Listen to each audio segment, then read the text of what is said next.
বানাবো সর্ষে চিংড়ি। তো সর্ষে শাক দিয়ে চিংড়ি, সর্ষে শাকের এই দেখো, প্রথমে আমি এগুলোকে কুচি করে কেটে নিচ্ছি। আগাটা প্রথমে কেটে নিয়েছি, তারপরে এটাকে কুচি কুচি করে ধরে একসঙ্গে কেটে নিচ্ছি। তারপর ভালো করে এটা ওয়াশ করে নেবো জলে, কারণ প্রচুর মাটি থাকে, সেই কারণে ভালো করে ওয়াশ করে নেব। আর তোমরা যদি অনলাইন পারচেস করে থাকো তাহলে ময়লাটা কম থাকে শাকের মধ্যে।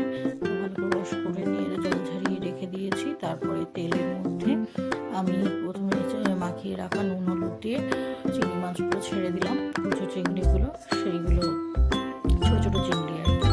তো সেইগুলোকে ভালো করে নেড়ে ছেড়ে যতক্ষণ না এটা জল শুকিয়ে যাবে ততক্ষণ পর্যন্ত এটাকে নাড়তে হবে, যাতে ভালো মতন এটা ভাজা ভাজা হয়ে যায়।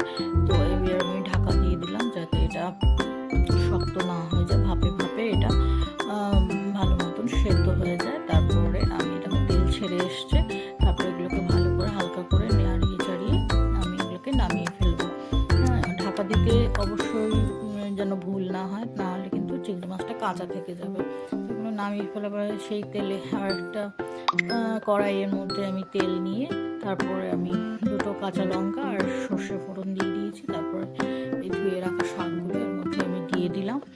দিয়ে দেওয়ার পর আমি এটাকে ঢাকা দিয়ে দেবো। ঢাকা দেওয়ার পর খানিকক্ষণ 5 মিনিট পর আবার ঢাকাটা খুলে দেখবো সেদ্ধ হয়ে গেছে, মানে হাফ সেদ্ধ হয়েছে। তারপরে আমি ভেজে রাখা চিংড়ি মাছগুলো এর উপর দিয়ে দিলাম।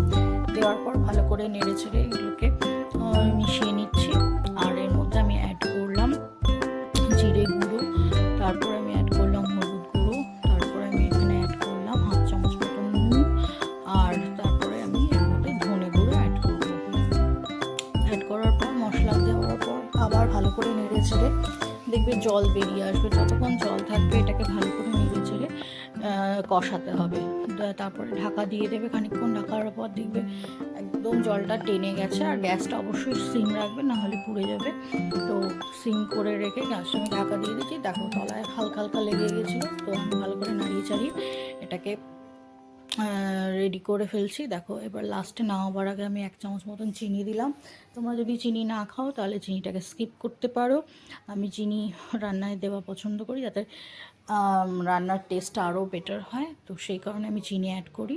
তো এবার এটা রেডি। এবার আমি গরম গরম এটা বাটির মধ্যে ঢেলে নিচ্ছি, কারণ এটা ঠান্ডা হয়ে গেলে এটা ঢাললে এটা নষ্ট হয়ে যেতে পারে। তাই গরম গরম অবশ্যই একটা বাটির মধ্যে ঢেলে রাখবে, রেখে এটা দেখো রেডি।